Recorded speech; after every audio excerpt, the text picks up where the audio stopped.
ओडिशा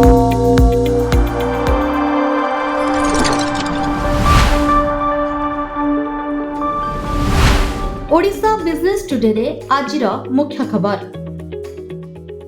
श्रेष्ठ प्रदर्शनकारी राज्य तालिका रे ओडिशा रे 1.65 लाख कोटीर 10टी निवेश रे मोहर। राउरकेला स्मार्ट सिटी रो 3टी नूतन प्रकल्प को अनुमोदन। 263टी गांव को राजस्व ग्राम रे परिणत करिवे राज्य सरकार।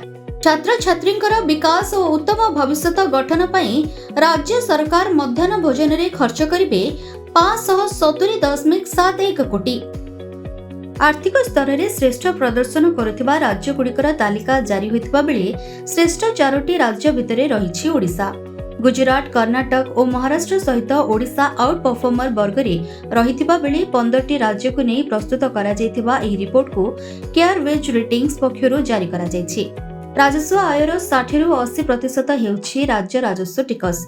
ए राज्य गुड़िकर राजस्व नियंट निम्न स्तर रे रहिथिबारु विकासमूलक कार्य अधिक खर्च पई सेमाने भल स्थिति रे रहिछन्ते।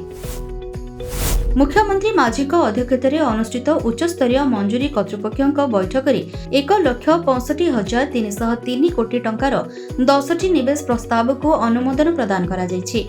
कटक, खोर्धा, भद्रक, गंजाम, केउंझर, मयूरभंज एवं रायगड़ा आदि 7टी जिले में यह प्रकल्प गुड़िक कार्यकारी हेब तथा 51,939 नियुक्ति सुजोग सृष्टि हेब। आलुमिनियम क्षेत्र में वेदांत रायगड़ा रे 91,000 कोटी निवेश करिब और इस्पात क्षेत्र में जेएसडब्ल्यू केउंझर रे 35,000 कोटी निवेश करिब। राउरकेला स्मार्ट सिटी लिमिटेड 3टी नूतन प्रकल्प को अनुमोदन करिछि, जेउथिरे वर्षा जल निष्कासन ड्रेन निर्माण, बस टर्मिनाल रो पुनः विकास एवं टिस्को स्थान रे विकास अंतर्भुक्त। आरएससीएल रो बैठक रे अध्यक्षता करी उन्नयन कमिशनर अनु गर्ग राउरकेला रे चलिथिबा उन्नयन प्रकल्प गुड़िकर अग्रगतिर समीक्षा करिथिले एवं नूतन प्रकल्प गुड़िको अनुमोदन करिथिले।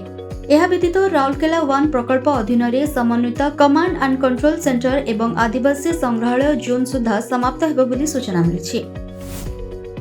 गोटे वर्ष मध्य 263 गांव को राजस्व ग्राम रे परिणत करा जायछि एवं आउ 147टी मामला विचाराधीन रहिछि।